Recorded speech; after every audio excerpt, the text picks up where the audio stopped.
வணக்கம். Welcome to கதை திரட்டு audio books. இந்த வீடியோவில் நம்ம என்ன கதை கேட்க போகிறோம்னா, எழுத்தாளர் ஸ்டெல்லா ப்ரூஸ் அவர்கள் எழுதிய மூன்றாம் பிறைகள் கதையின் 5வது பகுதி. நம்ம சேனலை இது வரைக்கும் சப்ஸ்கிரைப் பண்ணாதவங்க சப்ஸ்கிரைப் பண்ணுங்க. பக்கத்தில் இருக்கிற பெல் ஐகானை கிளிக் பண்ணி ஆல்ங்கிற ஆப்ஷனை ப்ரெஸ் பண்ணுங்க. ஸோ தட் நான் போடுற கதைகளை உடனுக்குடனே நீங்கள் கேட்கலாம். வாங்க கதைக்குள்ளே போகலாம். அமுதாவின் இந்த வெண்மையான அறியாமை சந்துருவின் மனதின் குற்றப்பக்கத்தை மெலிதாக தாக்கியது. கொஞ்சம் கொஞ்சமாக ஓர் குற்ற உலகம் நோக்கியும் மனதால் தான் நகர்ந்து கொண்டிருப்பதை சந்துருவால் காண முடிந்தது. நந்தா தயாரித்து வைத்துவிட்டு போயிருந்த பால் போலி அந்தரங்கத்தில் அவனின் வேறோர் உணர்வுகளுக்கு உணவாகி கொண்டிருந்தது. 3 வருடங்களுக்கு முந்தைய கல்லூரி மாணவி நந்தா சட்டென அவனுள் தெரிந்தாள். அன்றைய அந்த நந்தாவாக இன்றைய நந்தாவை அணுகவே முடியாதா என்ற ஏக்கம் மனதுள் புரண்டது. இப்போ எங்க அப்பாவுக்கு என்னை பத்தின கவலை போயிடுச்சு. எனக்கு கிடைச்ச மாதிரியே எங்க நந்தாவுக்கு ஒரு நல்ல வரன் கிடைச்சிட்டா நிம்மதி ஆயிடுவார். வேற ஒரு கவலையும் கிடையாது அவருக்கு. மனவெண்மை குறையாமல் தொடர்ந்து அமுதா சொன்ன இத்தகவல் சந்துருவின் வேறொரு பிரக்ஞை வட்டத்தை சுழல வைத்தது. இந்த குடும்பத்திற்கு வீட்டோடு மாப்பிள்ளையாக வாழ்வதற்கு இன்னொரு ஆடவனும் வருவான் என்ற அந்த ஞாபகத்தை துரிதமாக மறக்க விரும்பினான். ஆனால் முடியவில்லை. அந்த ஞாபகம் அவனின் இதய துடிப்புடன் சேர்ந்தே அடித்து கொண்டிருந்தது. இந்த குடும்பத்தில் அவனுக்கு கிடைக்க துவங்கி இருக்கும் ஒருமித்த உபச்சாரங்களும் அவனுக்கு மட்டுமேயான பிரத்யேகமானதாக இருக்க வேண்டும் போல் இருந்தது. இம்மாதிரியான சுவையான பால் போலிகள் அவனுக்கு மட்டுமேதான் என்றைக்கும் தயாரிக்கப்பட வேண்டும். இன்னொரு ஆடவனுக்கும் தயாரிக்கப்படக்கூடாது. அது மட்டுமில்லை, நந்தா கூட ஒட்டு மொத்தமாக சந்துருவின் அருமை மைத்தினி என்ற ஒரே ஒரு கோணத்தில் மட்டும் இயங்கிக் கொண்டிருந்தாலே போதுமானது.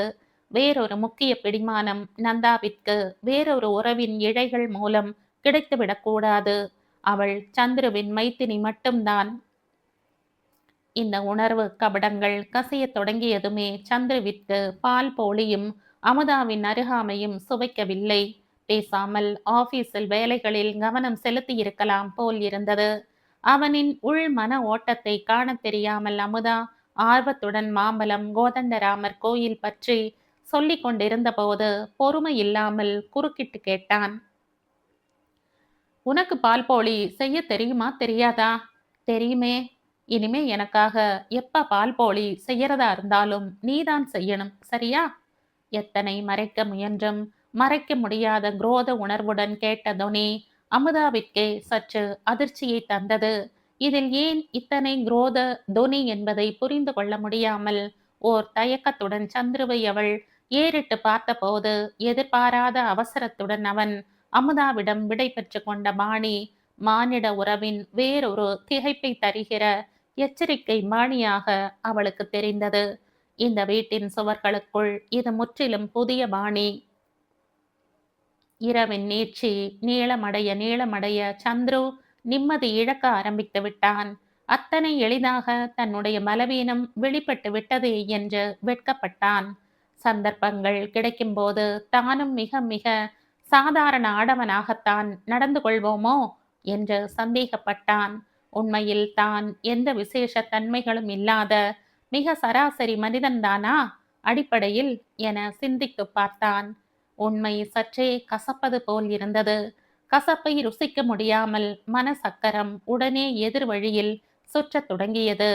ஆமாம், பெரிய மகானாக இருந்தால் கூப்பிட்டு பெரிய பாரத ரத்னா பட்டமா கொடுத்துவிடப் போகிறார்கள் என்ற ஆற்றாமை மிக்க எரிச்சலும் உள்ளுக்குள் ஏற்பட்டது. திருமணம் முடிந்த 1 மாதத்தில் வீட்டோடு மாப்பிள்ளையாக இருக்க முடியாது என்ற ஒப்பந்தத்தை மீறிவிடலாமா என்று கூட நினைத்தான். அங்கேயே இருந்தால் இந்த இம்சை அவ்வப்போது குறுக்கிடத்தான் செய்யும். காதலியாக இவள்கள் எனக்கு கிடைக்க மாட்டாள்கள்.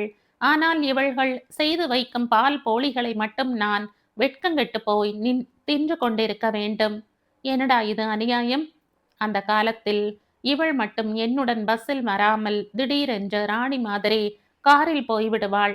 இன்றைக்கு நான் மட்டும் இவள் கூப்பிட்டதும் மணி கிருஷ்ணசாமி கச்சேரிக்கு போய்விட வேண்டும். ஏனென்றால் நான் மட்டும் அவ்வளவு ஏமாளி. 2 காதுகளிலும் பெரியதாக பூ வைத்திருக்கிறேன். என்னடா இது அக்கிரமம்? சந்துரு மனதிற்குள்ளேயே நந்தாவிற்கு அழகு காட்டினான். கோபம் கோபமாக வந்தது அவனுக்கு. இதெல்லாம் விதியின் திட்டமிட்ட சதியாகவும் தெரிந்தது. காதலியாக கிடைக்க விடாமல் மச்சினியாக அனுப்பி வைத்திருக்கிறது விதி. இது சதிதானே? சந்துரு யோசித்துக் கொண்டே இருந்தான். விதிக்கு மட்டும்தான் சதி பண்ண தெரியுமோ? எனக்கு தெரியாதா? சதி பண்ண? இல்லை, விதிதான் சதி பண்ணுமோ? நானும் பண்ணக்கூடாதோ சதி? சந்துருவின் எண்ணங்கள் இப்படி திருகி திருகி புழுக்களாக நெளிந்து கொண்டிருந்தன. எண்ண புழுக்கள் மாலையில் சாப்பிட்ட பால் போலியின் மேல் ஊர்ந்தன. பால் போலி என்னமோ ருசியாகத்தான் இருந்தது. சட்டென சந்துருவின் மனவெளியில் வெயிலின் உக்கிரம் விலகியது. மேக கூட்டங்கள் என எண்ணக் கூட்டங்கள் விரைந்து வந்தன. மறுகணம் மனவெளியில் வானவில் தெரிந்தது. எத்தனை நட்புமிக்க ஊர்ஜிதம் இருந்திருந்தால் நான் வருவேனா என்பது கூட தெரியாமல் அத்தனை சுவையாக நந்தா பால் போலி தயாரித்திருப்பாள். வானவில்லில் இருந்து சிறு சிறு மழை தூறல் பெய்தாற் போல் இருந்தது சந்திரவிற்கு. சட்டென அவனுக்கு உணர்வுகள் பொங்கின, அலை பாய்ந்தன. நந்தாவிற்காக கோழைத்தனத்துடன் தவித்தன, ரகசியமான காதலுடன் கோபம் கொண்டன. கடைசியில் இந்த அத்தனை உணர்வுகளும் கண்களின் வழியே சூடான நீர்க்கோடுகளாய் வழிந்து தலையணையை நனைத்தன. நந்தா அவனுடைய வாழ்வில் வெறும் மைத்துனியாக மட்டும் இயங்குவது சந்துருவிற்கு போதாததாக இருந்தது. மைத்துனி என்ற பூக்களை துடைத்துவிட்டு வெறும் வீடை வாசிக்கும் பெண்ணாக மட்டும் அவளை ஏற்றுக்கொள்ள வேண்டும் போல் இருந்தது. அமுதாவை சந்துருவின் மனம் நிராகரிக்கவில்லை. நந்தாவையும் தவிர்க்க முடியவில்லை அவனால். மையமுள் சமனமாக ஆடாமல் அசையாமல் இருக்க தராசின் இருபுற நிலையிலும் சம எடை கற்களாக அவர்கள் இருவருமே அவனுக்கு தேவைப்பட்டார்கள். கண்ணீரை காதலுடன் துடைத்துவிட்டு சந்துரு எழுந்து உட்கார்ந்தான். ஸ்டில் ஐ லவ் நந்தா என முனகினான். கவலைப்படாதே அமுதா, உன்னையும் நான் காதலிக்கிறேன். நீயும் எனக்கு பிடித்தமான மனைவிதான். உன்னையும் நான் வெறுக்கவே மாட்டேன். ஆனால் எனக்கு நந்தாவும் வேண்டும். மனைவி இருக்கும்போதே இன்னொருத்தையை மனைவியாக ஏற்று எத்தனையோ பிரமுகர்கள் வாழ்ந்து கொண்டிருக்கவில்லையா? அப்படி இருக்கும்போது மனைவி என்ற மனைவியை தவிர இன்னொருத்தியை நான் காதலிக்க கூடாதா? ஏன் கூடாது? உண்மையில் பார்த்தால் என்னுடைய காதலியே நந்தாதானே. இரண்டாவது தானே அமுதா. ஏனோ உவகையுடன் சந்துரு தலையை குலுக்கிக் கொண்டான். செப்பனிடப்படாமல் இருந்த ஒரு கோயிலின் கோபுரம் திடீரென புதுப்பிக்கப்பட்டு குடமுழுக்கு விழா துவங்கி இருப்பது போல் தெரிந்தது அவனுக்கு. ஏதேனும் அற்புதம் நிகழ்ந்து தானே நந்தாவை மணந்து கொண்டால் எப்படி இருக்கும் என்று யோசித்து வேறு பார்த்தான். யாரோ ஒருத்தியை இரண்டாம் மனைவியாக்கிக் கொள்வதில் தப்பு ஒன்றும் இல்லையே. சந்துருவின் சிந்தனைகள் தறிகெட்டு இயங்கிக் கொண்டிருந்தன. மைத்துனியையும் மணந்து பிரமுகர்கள் யாரேனும் இருக்கிறார்களா என்று ஞாபகப்படுத்தி பார்த்தான். யாரும் ஞாபகத்தில் வரவில்லை. அதனால் என்ன? யாரும் மைத்துனியை மணந்திருந்தால் தான் என்ன, மணக்கா விட்டால் தான் என்ன? நான் மணந்து ஒரு புதிய சரித்திரம் படைக்கிறேன். பொழுது விடுவதற்கு சில மணி நேரங்கள் முன்பு வரை இவ்விதமெல்லாம் உணர்வுகள் போன போக்கில் மனம் வயப்பட்டு கிடந்த சந்துரு பொழுது விடிந்து கண் விழித்த போது இரவின் தனது மிகையான எண்ணங்கள் குறித்து சிறிது வெட்கப்பட்டு போனான். என்ன இது, இவ்வளவு மோசமான மனக்கிலேசத்திற்கு உள்ளாகி போய்விட்டோம் என்ற அதிர்ச்சியும் வந்தது. அவசர அவசரமாக மனதை சுத்தப்படுத்த வேண்டும் போல் இருந்தது. நேற்று திடீரென அவசர அவசரமாக அமுதாவிடம் விடை பெற்று கொண்டதின் அறிவித்தனம் அறிவை உறுத்தியது. அறிவிலித்தனம் அறிவை உறுத்தியது. எதிர்பாராமல் நேற்றைய சந்திப்பில் இறுதியில் நேரிட்டு விட்ட கவனக்குறைவின் பிழைகளை எப்படி சரி செய்வது என்று யோசித்தான்.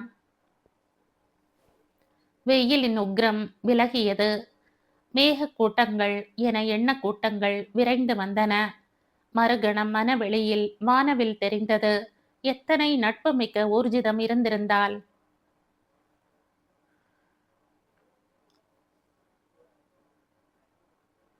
அலுவலகம் போனதும் முதல் காரியமாக அமுதாவை தொலைபேசியில் அழைத்தான். என்னங்க, காலங்காத்தாலேயே ஃபோன் பண்றீங்க? அமுதா மிக இயல்பாகவே கேட்டாள். என்னமோ உன்னை பார்க்கணும் போல இருந்தது. ஆனா இந்த நேரத்துல வர முடியாதே. அதனால தான் 5 நிமிஷமாவது ஃபோன் பண்ணியாவது பேசலாமேன்னு பார்த்தேன். காலையில என்ன டிஃபன் சாப்பிட்டீங்க? இட்லி. நீ? நானும் இட்லி தான் சாப்பிட்டேன். எத்தன இட்லி சாப்பிட்ட? இருங்க யோசிச்சு சொல்றேன். 6. என்ன விட 1 கூட சாப்பிட்டுருக்க. இனிமே சாப்பிடறச்சே வேணாம். நானும் உன்ன குறைச்சுக்கிறேன். சரியா? No, no. எனக்காக நீ ஏன் குறைச்சுக்கணும்? Carry on. அப்புறம் நேத்திக்கு நந்தா எப்ப வந்தது? நீங்க போய் 1/4 மணி நேரத்துல வந்துட்டா. வந்து நல்லா திட்டினா என்ன. எதுக்கு? அவ வர்றதுக்கு முன்னாடி உங்கள போக விட்டதுக்கு. நைஸா அவள வெளியில அனுப்பிட்டு நான் உங்கள வர சொல்லிட்டேனாம். அப்படியெல்லாம் சொல்லி திட்டுது என்ன. இன்னொரு நாள் என்னை ஏமாத்திட்டு உங்க கூட அவ மட்டும் எங்கேயாவது வெளியில போக போறாளாம் சொல்றா. சந்துரு மன நிறைவுடன் சிரித்தான். இப்பேற்பட்ட நந்தாவிடம் காதல் வயப்படாமல் இருக்க எந்த ஆடவனால் முடியும் என பிரியத்துடன் நினைத்து கொண்டான். ஐ லவ் யூ ரஸ்னா என தொலைக்காட்சி விளம்பரத்தில் ஒரு துல்லியமான குழந்தை முழு திருப்தியில் சொல்லுமே, அதுபோல் ஐ லவ் யூ நந்தா என பூரிப்புடன் சொல்ல வேண்டும் போல் இருந்தது.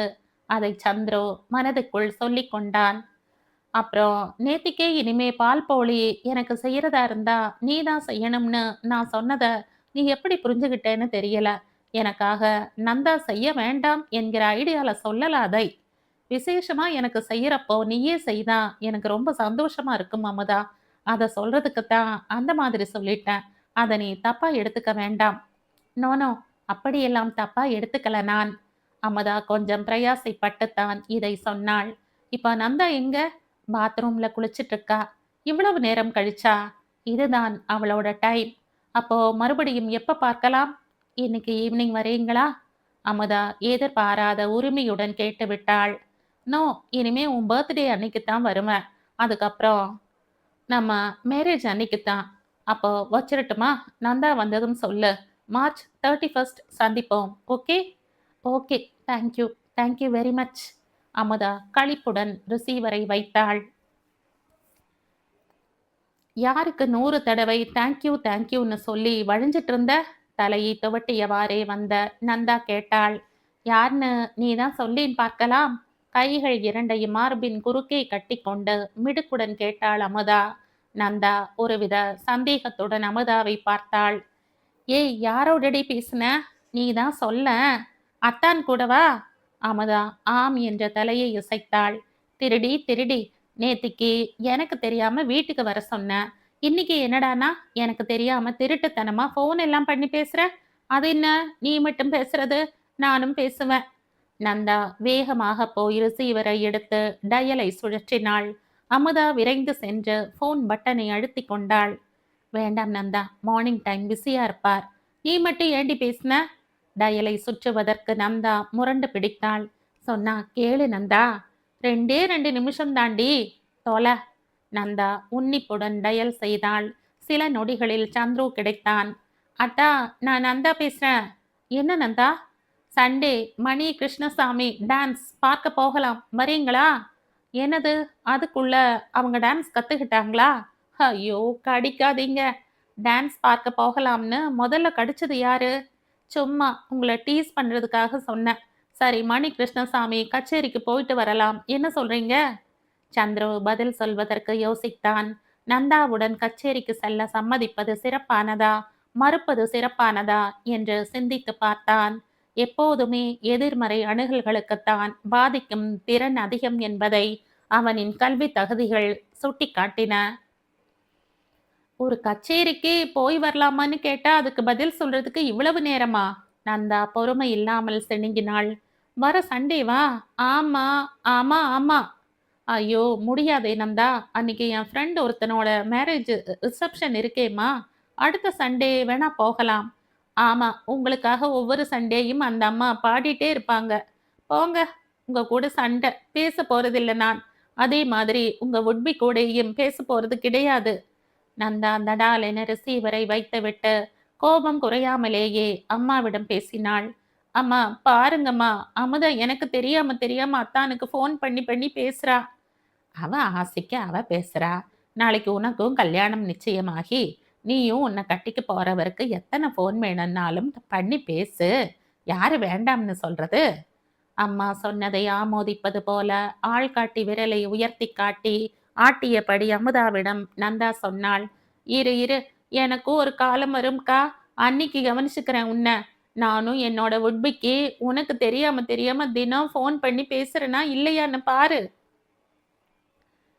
சாயந்தரம் இன்னைக்கு நீ வீணை கிளாஸ்க்கு போனதும் மறுபடியும் நான் அத்தானுக்கு ஃபோன் பண்ணி பேசுவனே என்று சொல்லி தங்கையை அமுதா அழகு காட்ட, பதிலுக்கு நந்தா அவளுக்கு அழகு காட்ட, சகோதரிகள் இருவரும் ஒருவரை ஒருவர் துரத்தி ஓடிக்கொண்டிருந்த அதே கணம் சந்துரு அவர்கள் இருவரையும் அவனுடைய தராசின் இரு புறங்களாக திருப்தியுடன் ஒரு முறை மானசீகமாக கண்டுவிட்டு அலுவலக பணிகளில் ஈடுபட ஆரம்பித்தான். மந்தைவெளி செயின்ட் மேரி சாலையில் மகாலிங்கத்தின் வீடு ஒரு புயலை எதிர்நோக்கிய இறுக்கத்தில் நிசப்தமாக இருந்தது. சகோதரர்கள் மூவரும் ஏதும் அறியாத இயல்பில் அவரவர் அலுவலகங்களுக்கு சென்ற பின்புதான் அந்த வீட்டின் சூழலில் அசாதாரண மௌனம் ஒரு கரிய நிழலாக வந்திருந்தது. பெண்கள் ஆங்காங்கு அவர்களுக்கு பழக்கமான சுவர்களுக்குள் மறைந்து கொள்ள, மகாலிங்கம் மட்டும் கிழப்புலியாக ஹாலுக்குள் சுற்றி சுற்றி நடந்து கொண்டிருந்தார். சிறிது நேரத்தில் அவரின் மைத்துனர் வெங்கடேசன் அவசரமாக மோட்டார் சைக்கிளில் வந்து இறங்கினார். வணக்கம் அத்தான், உடனே என்ன புறப்பட்டு வர சொன்னீங்களாம், அதான் என்ன விபரம்னு கேட்டுட்டு போகலாம்னு வந்தேன்.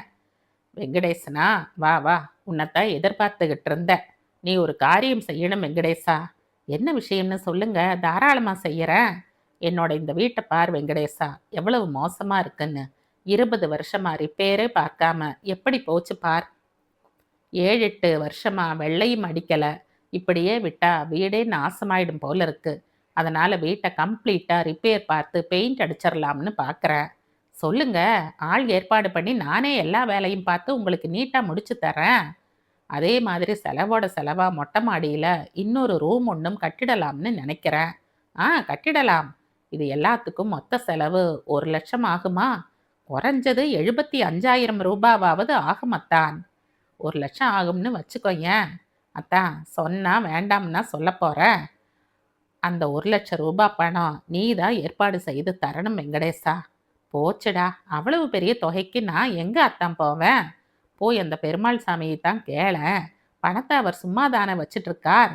மகாலிங்கம் தன் மன வியூகத்தில் இருந்து நேர்த்தியாக செயல்பட்டு வெளிப்பட்டார். இத்தனை நிமிஷங்களும் நடந்து கொண்டிருந்த உரையாடலின் பின்னால் பதுங்கிக் கொண்டிருந்த வஞ்சகம் பளீர் என்று நெருப்பு போல மகாலிங்கத்தை சுற்றிலும் எரிந்தது தெரிந்தது. வெங்கடேசன் அதிர்ந்து போய் கேட்டார். என்ன அத்தா அது? அவரை போய் பணம் கேட்க சொல்றீங்க? வேற யாரை கேட்கறது? அவரைத்தான் கேட்க முடியும். நான் ஒன்றும் சும்மா அவரை பணத்தை தூக்கி தர சொல்லலையே, கடனாத்தான் வாங்கித்தான்னு சொல்றேன். அது சரி, அப்ப அந்த பணம் பேங்க்காரங்கிட்ட வாங்கின கடன் மாதிரி தான். என்னமோ உன் வீட்டு பணத்தை நான் கேட்டுட்ட மாதிரி தான் பேசுற.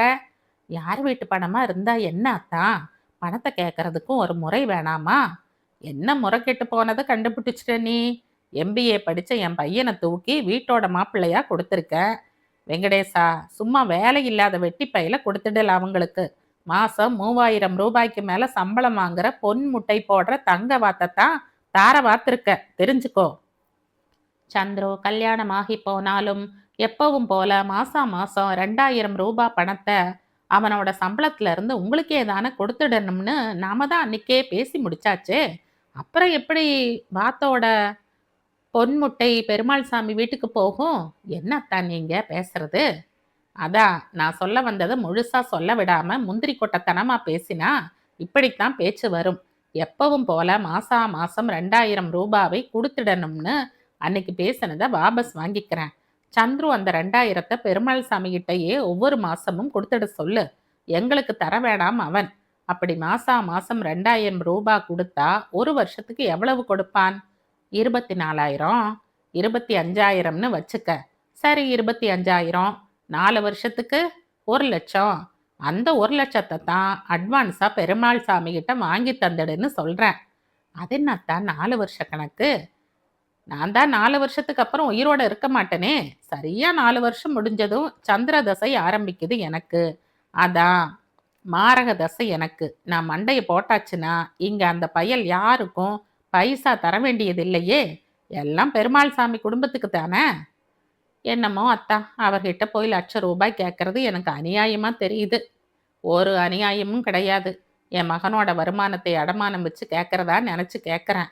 பெருமாள் சாமி என்கிற பேங்க்ல நான் போடுற ஃபிக்ஸட் டெபாசிட் என் மகன். என்னோட ஃபிக்ஸட் டெபாசிட்ல நான் லோன் கேட்கறேன். அவ்வளவுதான். ஏதோ மாப்பிள்ளைக்கு ஒரு வைர மோதிரம் போடுங்க, அந்த மாதிரி வேணும்னாலும் கேட்கலாம். வீடு ரிப்பேர் பண்றதுக்கு ₹1,00,000 தாங்கன்னு அவங்கள போய் கேட்கறது நியாயம் கிடையாது அத்தான். ₹1,00,000 என்கிறது சாதாரணமான தொகை கிடையாது.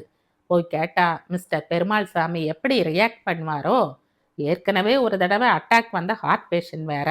திடீர்னு கல்யாணத்துக்கு இன்னும் 10 நாள் இருக்கிற இந்த நேரத்துல போய் இவ்வளவு பெரிய தொகையை கேட்டா, அந்த அதிர்ச்சியில அவரோட ஹெல்த்துக்கு ஏதாவது பெரிய ஆபத்து வந்துட்டா என்ன பண்றது சொல்லுங்க? அவர் ஹார்ட் பேஷண்ட்னா அதுக்கு நான் என்ன பண்றது? என்ன நீ சொல்றத பார்த்தா சாவு வீட்டுக்கு துக்கம் கேட்க போறவளும் தாலி அறுத்துக்கிட்டு தான் போகணும்னு சொல்வ போல இருக்கு. உன்னால போய் கேட்க முடியாதுன்னா சொல்லு, நான் போய் கேட்டுக்கிறேன். எனக்கு வேண்டியது ₹1,00,000. இல்ல இல்ல, நானே போய் கேட்கறேன். உங்களுக்காக போட்ட இந்த நாய் வேஷம் கடைசி வரை குறைச்சிடத்தானே வேணும். ஆனா அதுக்கு முன்னாடி ஒன்ன மட்டும் நல்லா யோசிச்சு வச்சுக்கோங்க. ₹1,00,000 தர முடியாதுன்னு பெருமாள் சாமி சொல்லிட்டாருன்னா என்ன பண்ணுவீங்க? சொல்லிடுவாரா தர முடியாதுன்னு? விகற்பத்தின் எல்லை கோட்டில் நின்றபடி கேட்டார் மகாலிங்கம். அப்படி சொல்லிட்டார்னு வச்சுக்கோங்க அத்தான். அப்ப என்ன பண்ணுவீங்க? முதல் இதுக்கு பதில் சொல்லுங்க.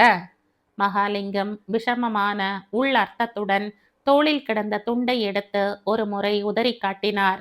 அவ்வளவு தைரியமா சொல்லிட்டார்னா அவ்வளவுதான். துண்டை உதறி தோல்ல போட்டுட்டு சந்திரவை டெபாசிட் பண்றதுக்கு வேற பேங்க் பார்த்து போயிடுவேன். பேங்கா இல்ல இந்த ஊர்ல? கூரை மேல இறங்கி போட்டா 1000 காக்கா வெங்கடேசா. டெபாசிட் தரேன்னு சொன்னா நான் நீன்னு போட்டி போட்டுட்டு 100 பேர் வருவான். உலகமே தெரியாம இருக்க நீ? போய் கேளு. ₹1,00,000 வந்தா கல்யாணம் நடக்கும். ₹1,00,000 இல்லைன்னா இந்த கல்யாணம் நடக்காது. உள்ளே சந்துருவின் அம்மா விம்மி விம்மி அழுகிற சப்தம் வெங்கடேசனுக்கும் கேட்டது. ஹாலை விட்டு வெங்கடேசன் உடனே வெளியேறி விட்டாலும் 10 நிமிடங்கள் கழித்தே அவரின் மோட்டார் சைக்கிள் புறப்படும் சப்தம் ஒலித்தது.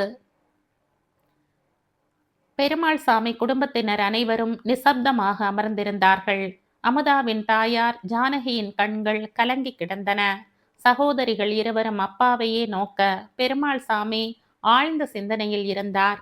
செய்தியை வெளியிட்டு விட்ட துக்கத்தில் வெங்கடேசன் ஓர் ஆங்கில பத்திரிகையை பார்க்கிற பாவனையில் கூர்மையாக உட்கார்ந்திருந்தார். பெருமாள் சாமி சொன்னார், ₹1,00,000 அவர் கேட்டது கூட எனக்கு பெரிய விஷயமா படலைங்க வெங்கடேசன்.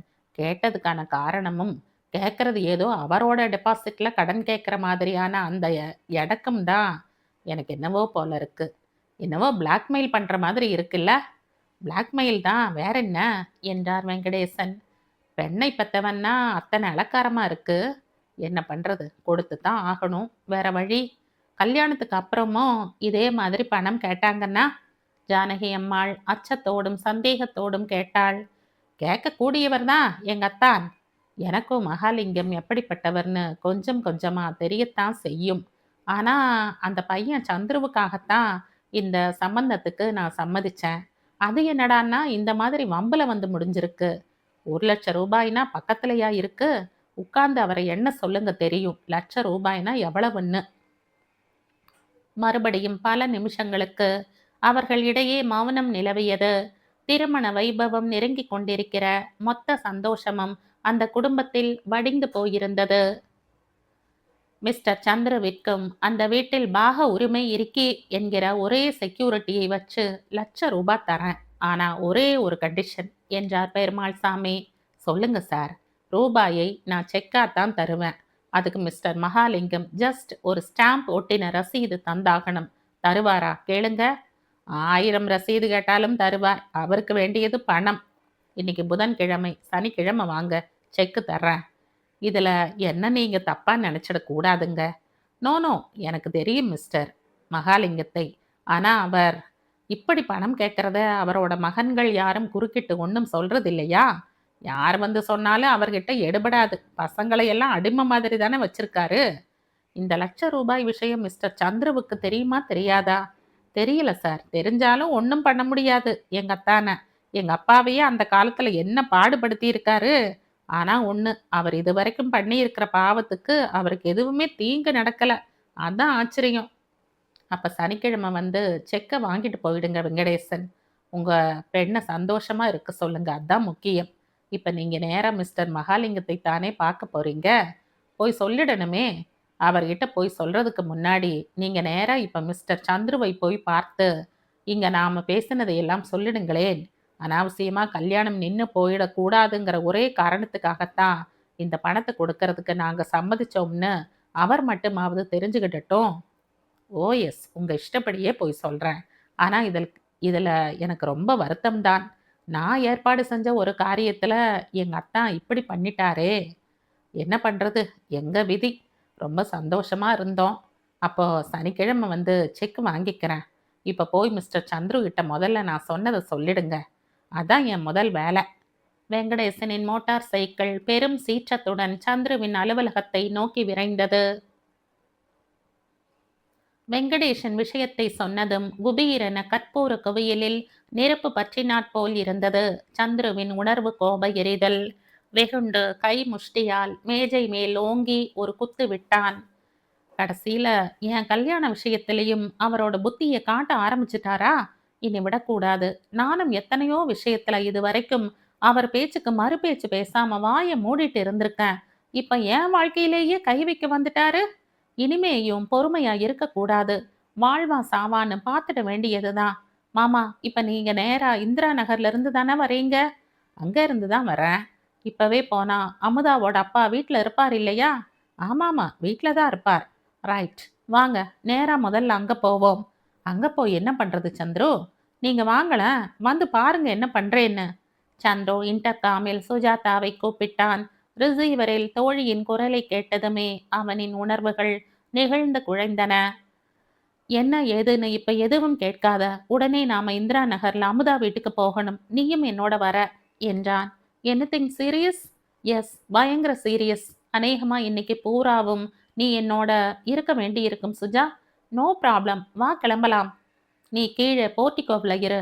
உனக்கும் சேர்த்து பிஎம் கிட்ட லீவ் சொல்லிட்டு 5 நிமிஷத்துல வரேன். நம்ம கூட வேற யார் வரா? எங்க மாமா ஒருத்தர் வந்திருக்கார். அவரும் வரார். சரி, கீழே வெயிட் பண்றேன். 5 நிமிடத்தில் சந்துரு மாமா வெங்கடேசனுடன் கீழே வந்தான். மறு நிமிஷம் மூவரின் 2 சக்கர வாகனங்களும் இந்திரா நகர் நோக்கி புறப்பட்டன. போகிற வழியிலேயே ஆங்காங்கு குரலை உயர்த்தி உயர்த்தி சந்துரு விஷயத்தை சுஜாதாவிடம் விளக்கிவிட்டான். விஷயத்தை கேள்விப்பட்ட சுஜாதாவிற்கு தாங்கவில்லை. சந்துரு, 5 நிமிஷம் எங்கேயாவது நிறுத்தி கொஞ்சம் ரிலாக்ஸ் பண்ணிட்டு அப்புறம் போகலாம். என்னமோ தெரியல, கோபத்துல என் கையெல்லாம் நடுங்கிறது என்றாள். அடையார் தியோசாபிக்கல் சொசைட்டி எதிரில் ஓரமாக வண்டிகளை நிறுத்தினார்கள். கோபத்தில் சுஜாதாவின் முகமெல்லாம் சிவந்திருந்தது. சில நிமிடங்கள் யாருமே பேசவில்லை. என்னடா சந்துரு, உங்க அப்பாவுக்கு தலையில முடிதான் கிடையாதுன்னு பார்த்தாக்கா சுத்தமா மூளையும் கிடையாது போல இருக்கு என்றாள் சுஜாதா.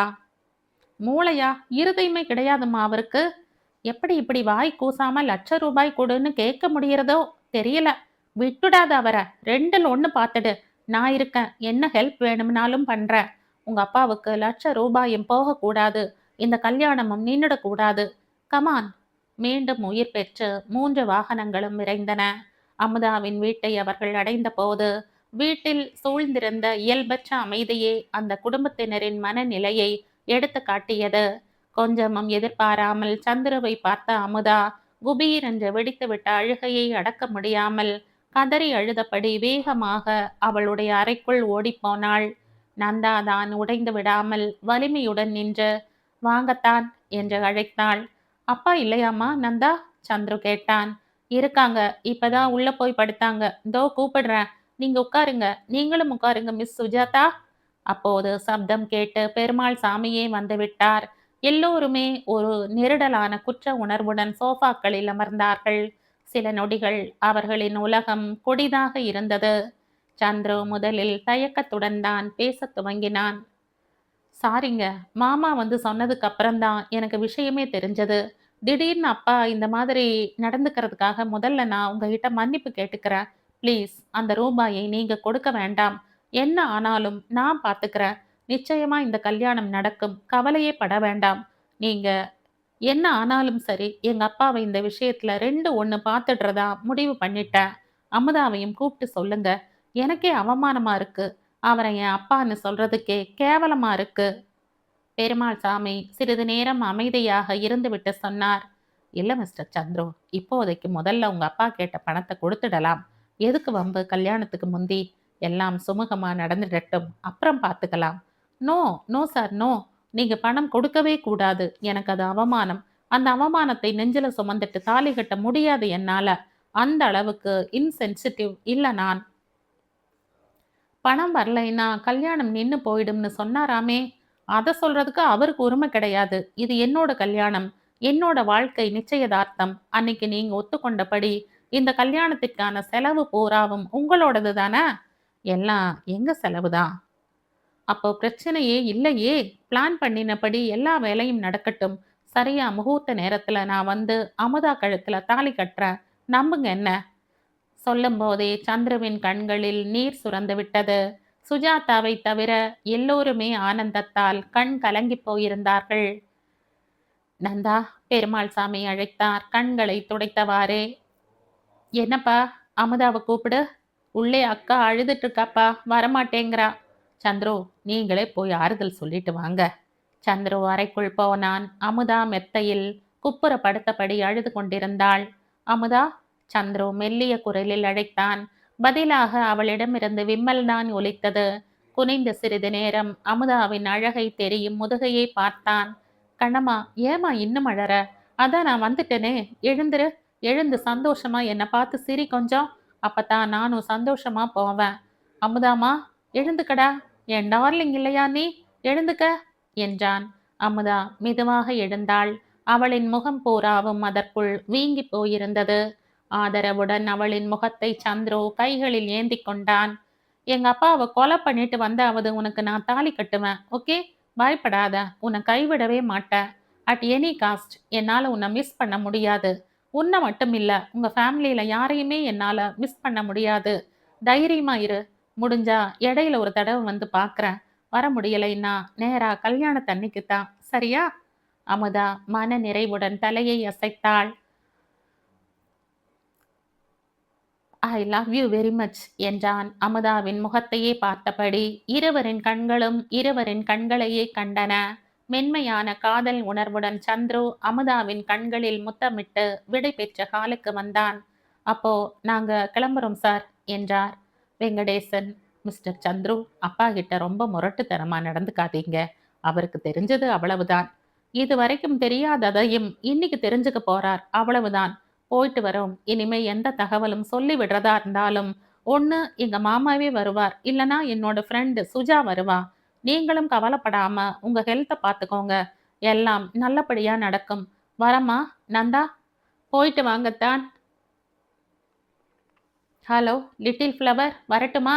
சுஜாதா நந்தாவை பார்த்து கேட்டாள்.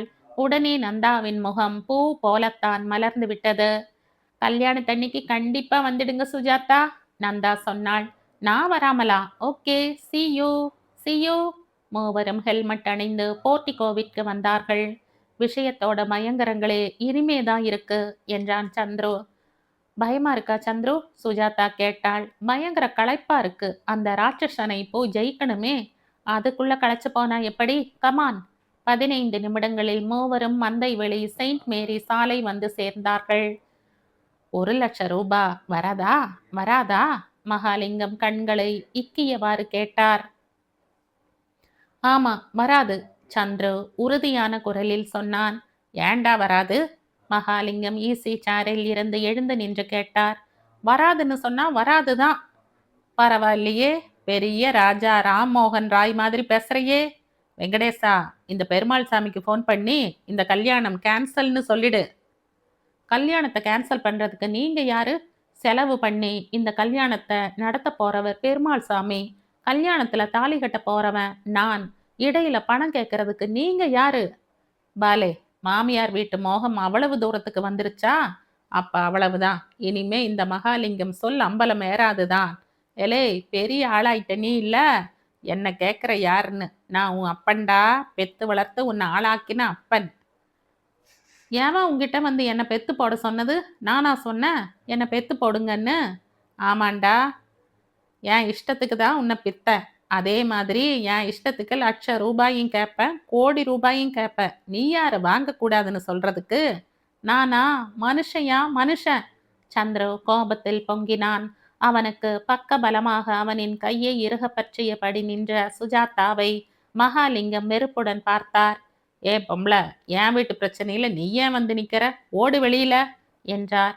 ஐ won't சார் என்றாள் சுஜாதா சிரித்து கொண்டே. போக மாட்டியா? யார்ல அங்க? ஒரு கொம்பு இருந்தா எடுத்துட்டு வாடா. போக மாட்டாளாமே. கொம்பால 2 போடு போட்டா போறாளா இல்லையான்னு பாக்குறேன் கொந்தளித்தார் மகாலிங்கம். மேல கை வச்சிடாதீங்க, வச்சிங்க நடக்கிறதே வேற சந்துரு எச்சரித்தான்.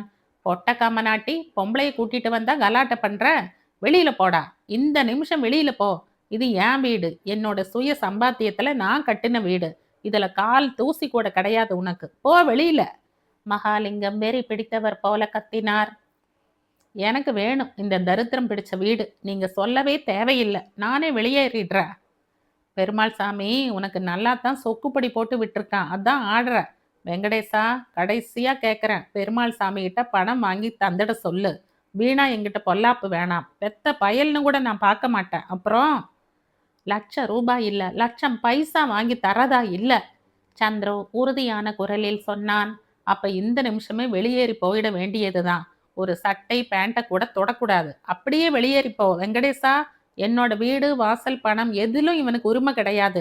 நாளைக்கே அந்த பயல்கிட்ட ஒரு விடுதலை பத்திரம் எழுதி வாங்கி வந்து கொடுக்கறது உன் பொறுப்பு. நான் செத்தா கூட அந்த ராஸ்கல் இந்த வீட்டுக்குள்ள இனிமே நுழையக்கூடாது. இப்பவே வெளியே போக சொல்லு அவனை. எனக்கு இனிமே இங்க என்ன வேலை? வா சுஜா. சுஜாதாவின் கையை பிடித்து இழுத்து கொண்டு மிக வேகமாக வீட்டை விட்டு வெளியேறி மறைந்தான் சந்துரு. மறுகணமே அந்த வீட்டின் பின்கட்டில் இருந்து அவனின் அம்மா பெரிய குரலில் அழுகிற சப்தம் கேட்டது. தப்பு பண்ணிட்ட சந்துரு. வீட்டுக்குள்ள போன உடனேயே ரொம்ப ஆவேசமா ரியாக்ட் பண்ணிட்ட. கொஞ்சம் நிதானமா பேசி இருக்கணும் என்றாள் சுஜாதா. அப்படி இல்ல சுஜா, எங்க அப்பா ₹1,00,000 கேட்டார்னு எங்க மாமா வந்து சொன்ன நிமிஷமே எனக்குள்ள ஏதோ ஒண்ணு வெடிச்சிருச்சு. அதனாலதான் பொங்கி எழுந்துட்டேன். ஆனா சுஜா, வெடிச்சது என்னமோ இன்னைக்குதான். ஆனா இந்த வெடி உள்ளுக்குள்ள புகைய ஆரம்பிச்சு ரொம்ப வருஷமாச்சு. ஏம்மா, எத்தனை வருஷமா இவரோட அக்கிரமத்தை எல்லாம் பார்த்து பார்த்து குமுறிக்கிட்டு இருந்தா தெரியுமா? அதுக்கெல்லாம் இப்பதான் ஒரு விடிவு காலம் வந்திருக்கு. அப்ப இனிமே நிஜமா உனக்கும் உன் ஃபாதருக்கும் ஒரு சம்பந்தமும் கிடையாதா? நிஜமாவே கிடையாது. இன்னியோட தீந்தது. படவா ராஸ்கல், இன்னைக்கு தான் நீ ஆம்பளை மாதிரி இருக்க. உன்னை என்னவோ சொன்னாரே? ஏ பொம்பள, என் வீட்டு பிரச்சனையில நீ ஏன் வந்து நிக்கிற? ஓடு வெளியிலன்னு சொன்னார். எனக்கு சிரிப்பு தாங்கல. எப்படியெல்லாம் மனுஷா இருக்கா பாருல்ல. அது சரி, போட்டுட்டு இருக்கிற ஷர்ட் பேண்டோட இப்படி வெளியில வந்துட்டேனே, என்ன சுஜா பண்றது? நான் வாங்கி தரேன்டா உனக்கு. வேணுங்கிற ட்ரெஸ். கல்யாணத்துக்கு தச்ச புது ட்ரெஸ் எல்லாம் கூட வீட்லயே மாட்டிக்கிடுச்சு. உனக்கு என்னென்ன வேணுமோ அதை எல்லாத்தையுமே நான் வாங்கி தரேன் என் பணத்துல. உன்னால எப்ப முடியுமோ அப்ப பணத்தை திருப்பி தந்தா போரும். எனக்கு ஒன்றும் அவசரம் கிடையாது. என்ன? உனக்கு எப்படித்தான் நன்றி சொல்ல போறேனோ சுஜா. சும்மா இப்படி வழியாமையே இருந்தா போரும். ஆனா இந்த மாதிரி எல்லாம் என் வாழ்க்கையில நடக்கும்னு நான் கனவுல கூட நினைச்சு பார்க்கல சுஜா. இன்னும் நினைக்க நினைக்க த்ரில்லிங்கா இருக்கு. பயங்கர விடுதலை கிடைச்சிட்ட மாதிரி இருக்கு. உனக்கு விடுதலை கிடைச்சிட்டது கூட பெரிய விஷயம் கிடையாது சந்துரு. நீ போய் வாழ போற பார். அந்த வீட்ல ரொம்ப பெரிய ஹீரோ ஆயிட்ட. நீ வேணா பார், அந்த பொண்ணு அமுதா உனக்கு கோயிலே கட்ட போறா. சும்மாவே அவளுக்கு கோயில்னா ரொம்ப உயிர். அப்போ கணவனே கண் கண்ட தெய்வம்தான். ஜமாய், போய் எனக்கு வேண்டிய ட்ரெஸ், இன்னும் கல்யாணத்துக்கு என்னென்னலாம் வேணுமோ அதையெல்லாம் போய் வாங்கிட்டு வந்துடலாமா? போலாம். நீயும் கல்யாணம் ஆகிற வரைக்கும் எங்க வீட்லயே இருந்துக்கோ.